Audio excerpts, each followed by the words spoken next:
श्री स्वामी समर्थ. जय जय स्वामी समर्थ. अंगारकी संकष्टी चतुर्थीचं व्रत हे खास महत्त्वाचं मानलं जातं.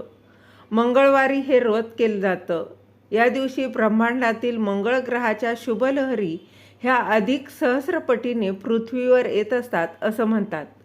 अंगारकी संकष्टी चतुर्थी ही श्री गणेश पुराणात एक कथा सांगितली जाते. तीच कथा मी तुमच्यासोबत शेअर करणार आहे. प्रत्येक महिन्यात संकष्टी चतुर्थी येत असते, पण अंगारकी संकष्टी चतुर्थीला विशेष महत्त्व दिलं जातं. जेव्हा कृष्ण पक्षातील चतुर्थी मंगळवारी म्हणजेच गणपतीच्या वाराच्या दिवशी येते, त्याला अंगारकी असं म्हणतात. मंगळवार हा गणरायांसाठी समर्पित असून त्या दिवशी येणाऱ्या संकष्टीचं व्रत केलं तर गणपतीच्या पूजेत मंगळाचा प्रभाव वाढतो असं देखील म्हटलं जातं. तसेच अंगारकी संकष्टी चतुर्थीला जी व्यक्ती व्रत आणि उपवास करते त्याच्या सर्व काही मनोकामना पूर्ण होऊन गणरायाच्या कृपेसह चांगली फलप्राप्ती होते असंही म्हटलं जातं. ज्यांना अगदी नियमितपणे संकष्टी चतुर्थीचं व्रत करता येत नाही, ते अंगारकी चतुर्थीचा उपवास आणि व्रत आवर्जून करतात.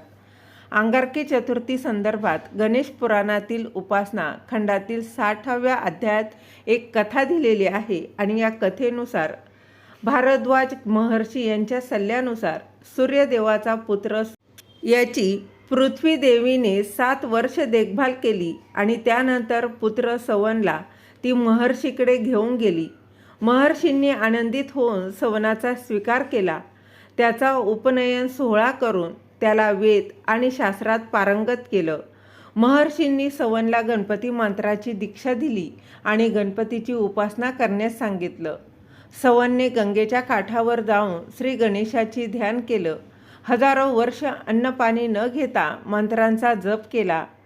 सवनची कठोर तपस्या पाहून माघ कृष्ण चतुर्थीला जेव्हा चंद्र उगवतो तेव्हा गणरायाने 8 हातांच्या रूपात सवनला दर्शन दिलं. तो दिवस अंगारकी संकष्टी चतुर्थीचा होता. विविध शस्त्रांनी सजलेले 1000 सूर्यांपेक्षा अधिक तेजस्वी असं गणपतीचं रूप पाहून सवन गणपती बाप्पांसमोर नतमस्तक झाला. त्याने गणरायांची भरभरून स्तुती केली.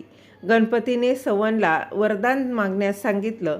त्यावेळी स्वर्गातील देवतांसह अमृत पिण्याची परवानगी द्यावी आणि तिन्ही लोकांमध्ये त्याचं नाव मंगल म्हणून प्रसिद्ध व्हावं अशी विनंती सवनने केली.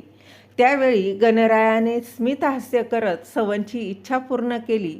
तसेच त्याचे नाव अंगारकी ठेवले आणि घोषित केलं की ही चतुर्थी म्हणजेच अंगारकी चतुर्थी म्हणून ओळखली जाईल आणि जो कोणी अंगारकी चतुर्थीचं व्रत करेल त्याला प्रत्येक कामात यश मिळेल.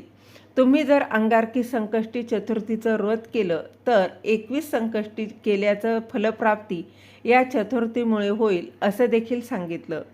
गणरायाकडून वरदान प्राप्त झाल्यानंतर सवन म्हणजेच मंगल म्हणून ओळखला जाऊ लागला. त्याने एक भव्य मंदिर बांधलं आणि गणपतीची 10 हातांची मूर्ती स्थापित केली. त्याचं नामकरण मंगल मूर्ती असं केलं. श्री गणेशाच्या या रूपाची जो कोणी पूजा करतो त्याच्या सर्व मनोकामना पूर्ण होतात असं म्हणतात.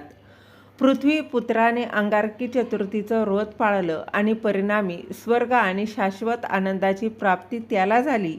म्हणून अंगारकी संकष्टी चतुर्थीचं व्रत महत्त्वाचं मानलं जातं. झालेली सेवा महाराजांच्या चरणी